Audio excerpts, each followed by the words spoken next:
Let's switch to football now. The last match week of the year in the Bundesliga is all set for a blockbuster, ending with Bayern Munich taking on RB Leipzig. Heading into match week 16, both teams have amassed 36 points and are separated at the top of the table by virtue of goal difference. Bayern have a goal difference of 26, while Leipzig have 19. Both teams have lost just one game this season. Bayern come into the tie after a narrow 1-0 win over Darmstadt on Sunday. Meanwhile, Leipzig bounced back from their shock defeat to Ingolstadt to beat Hertha Berlin 2-0. Goals from Timo Werner and Willi Orban ensured that the side are neck to neck with the reigning champions as they head into the last game of the season. The risk is against this kind of team that, like Leipzig, they are quick, they are fast in counter-attack, is to lose balance. If you have no balance, you can concede counter-attack and you can have problems. If we have balance, we can have a good control of the game with our style of play, with our possession, and avoid problems in counter-attack. I think that the key of the game tomorrow is the balance. Wir wollen schon auch, dass FC Bayern gegen uns ein bisschen was tun muss. Ja. Ich möchte schon, dass dieser Gegner dann auch mal über die 110 Kilometer unterwegs sein muss gegen uns und am nächsten Tag spürt, dass er gegen RB Leipzig gespielt hat. And let's also take a peek at the other Bundesliga fixtures that are lined up tonight. Now, Hoffenheim look to maintain their unbeaten run in the league this season as they take on Werder Bremen. Hertha Berlin take on Darmstadt and FC Köln play host to Bayer Leverkusen.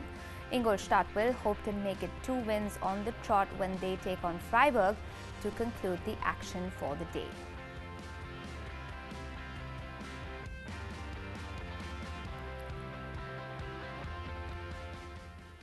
And football journalist Arunava Chaudhuri joins us from Reimshed to talk more about what exactly has been happening in the league. Guten Abend, Arunava. Good to see you there. So it looks like Leipzig has been a fantastic story for the Bundesliga. How exactly did you see their rise coming about in the league? Hi, Aisha. Well, it's an incredible story, but the story did not start this season. The story started many, many years back when an Austrian energy drink maker decided that they wanted to invest into football in Germany.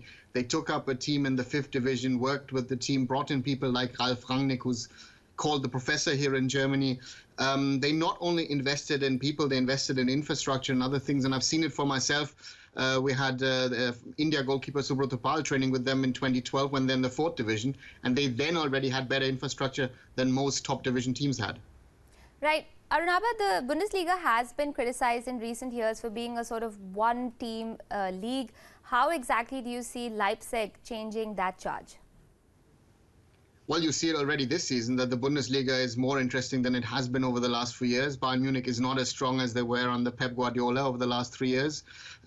So that is something which is different. Leipzig is there. Borussia Dortmund has grown as a club over the last few years as well. So suddenly you have competition from these teams and Bayern's supremacy is being challenged. And that is good for the league. That is good for the outset of for football in this country and overall also in the interest globally. Right, and when we talk about Bayern Munich's performance, how do you assess, the charge of Carlo Ancelotti as the manager for the first 6 months for the side?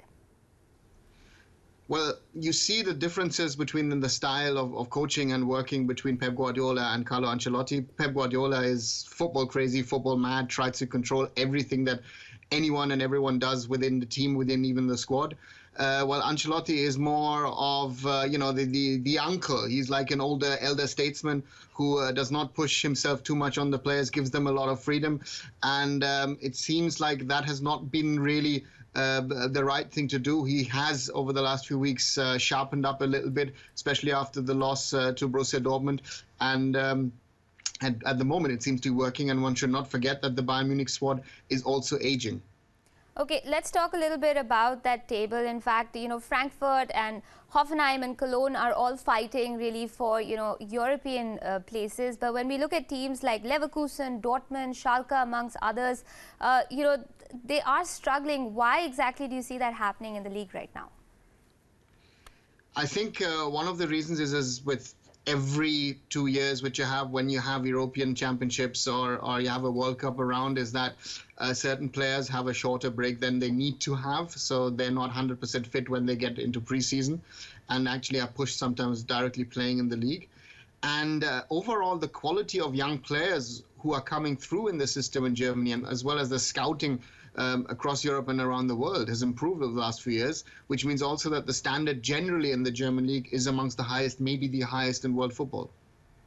Arunava, you know, the winter break's coming up, and that's something I think all of us are envious of when it comes to Bundesliga. But, you know, the Premier League doesn't have that. How exactly do you see, you know, this pause of proceedings really impacting the action that's going to follow when they come back? Well, there are 2 or 3 factors. I think one factor is, of course, the weather, even though it's quite warm and pleasant at the moment in Europe, so there's no snow issue, but that can be an issue in this part of the world in winter time. Secondly, the players get a 2-week break. And then, you know, they recover. Some of the players have small little niggles, which they've been carrying for the last 2, 3, 4 months. And I think Jürgen Klopp said it earlier this year, very interesting, that he thinks it's better for the teams really to get that time, also to adjust and to reorganize sometimes and get things in the way that you can improve things. And it's worked for German football. It's something which helps, and also helps the national team as well. Because the players get a small break in the winter, you are fresher when you go into the bigger tournaments, and that shows itself as well when you play those tournaments. Right, you mentioned, you know, reorganization, but do you think that there's going to be a real impact on, you know, how things stand in the league when they come back from that break, or have the front runners already sort of emerged? You have seen over the last few years that certain teams have actually collapsed.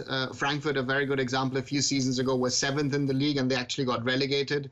On the other side, Hoffenheim was a nice story a few seasons back when they were actually last and actually were able to stay in the league. So there have been these stories of teams actually able to recover and you know and get something going. And interesting, of course, is that today, for example, Mönchengladbach fired their coach, André Schubert. So they will be looking, for example, after a very, very bad campaign in the Bundesliga, to rejig and also push for a Europa League place, even though they played well against Barcelona and Manchester City in the Champions League.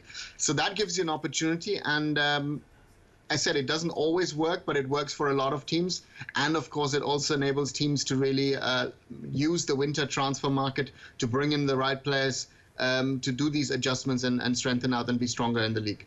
All right, so we'll have to wait and watch and see what exactly happens when they come back from that break. But on that note, Arunava Chaudhuri there in Germany, thanks for joining us here on WION Sports with your perspectives on what's going to be a cracker of a last week. Really, we appreciate your time.